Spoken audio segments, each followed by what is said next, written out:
On Christmas Eve in 1945, a devastating fire consumed the Sodder family home in Fayetteville, West Virginia. While George and Jenny Sodder and 4 of their children escaped, 5 of their kids were never seen again. No remains were found in the ashes, and strange clues soon emerged: odd phone calls, missing ladders, and sightings of the children long after the fire. Nearly 8 decades later, the disappearance of the Sodder children remains one of America's most chilling unsolved mysteries, leaving behind questions that may never be answered. Today we will talk about the disappearance of the Sodder children. So before we start, make sure to hit the like button and subscribe to my channel. The night of the fire. On December 24, 1945, the Sodder household was filled with holiday spirit. 5 of the Sodder children, Morris 14, Martha 12, Louis 10, Jenny Jr. 8, and Betty 5, asked to stay up late and play with their new toys. Their mother, Jenny, agreed, instructing them to turn off the lights and lock up before heading to bed. At around 1 a.m., Jenny was awakened by a strange phone call. A woman asked for someone Jenny didn't know, laughed oddly, and hung up. Jenny noticed the lights were still on, the curtains open, and the front door unlocked. Assuming the children had simply forgotten, she turned everything off and went back to bed. Less than an hour later, she woke again, this time to the sound of something hitting the roof and rolling off. Soon after, smoke began to fill the home. Escape and desperation. The fire spread rapidly. George, Jenny, and 4 of their children escaped, but the 5 who had stayed up late were nowhere to be seen.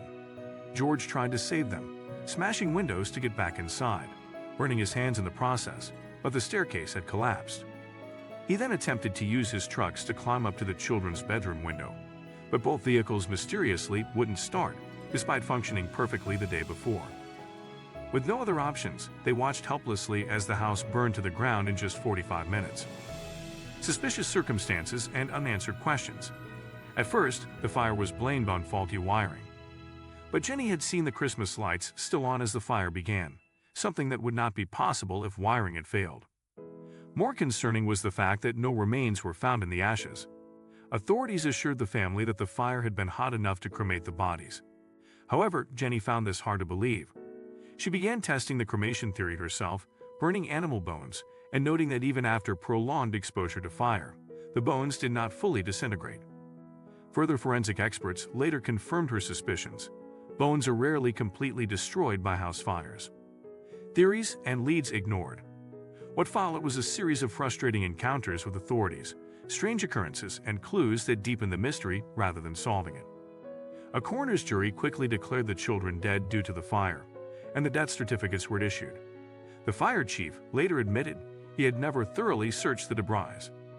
Even more strange was his claim that he had buried a heart found in the ashes, later revealed through testing to be a piece of cow liver, untouched by fire and clearly planted. Eyewitness accounts and new possibilities. George and Jenny refused to believe their children had died in the fire. They began a years-long investigation, chasing leads across the country. A bus driver passing through that night reported seeing balls of fire being thrown onto the roof of the Sodder home, consistent with Jenny's memory of a loud thud. A woman claimed to have seen the children in a car driving away that night. Another woman, who worked at a hotel between Fayetteville and Charleston, said she saw the children with 2 men and 2 women of Italian appearance several days after the fire.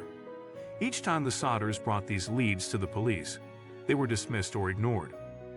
Private investigations and mafia theories. In 1947, the family hired a private investigator, C.C. Tinsley, who discovered that a member of the original coroner's jury that ruled the children dead was also a known enemy of George's due to his anti-Mussolini stance. This added to growing suspicions that the fire and its aftermath were not mere accidents. George believed the children may have been kidnapped in retaliation for his political views, possibly by someone from the Italian community or the Sicilian mafia. While this theory seemed far-fetched to many, no evidence could decisively prove or disprove it. The billboard and a haunting photograph. The Sodders never gave up hope. They erected a large billboard on Route 16, just outside of Fayetteville, featuring the children's photos and offering a $5,000 reward, later raised to $10,000. The billboard remained a local landmark for decades, drawing national attention and letters from across the world. In 1967, the family received what they believed to be the most compelling piece of evidence. Yet, a photo of a young man, about 30 years old, mailed anonymously from Kentucky. The reverse read, Lewis Sodder. I love Brother Frankie, a low boys. A 90,132 or 35. The man resembled Lewis, and the cryptic message only added to the mystery. The Sodders hired another investigator to follow the lead, but he vanished and was never heard from again. An enduring tragedy. Despite all the efforts, no conclusive evidence ever surfaced. George died in 1969, still searching for his children. Jenny wore black every day until her own death in 1989, convinced that her children had been taken and were still out there. The surviving Sodder children continued the search for many years, but eventually retired from public investigation. The original billboard was taken down in the 1980s, but the legacy of the case lived on. If you like this video and would like to see more like it, please give it the thumbs up. Leave a comment and click the button to subscribe.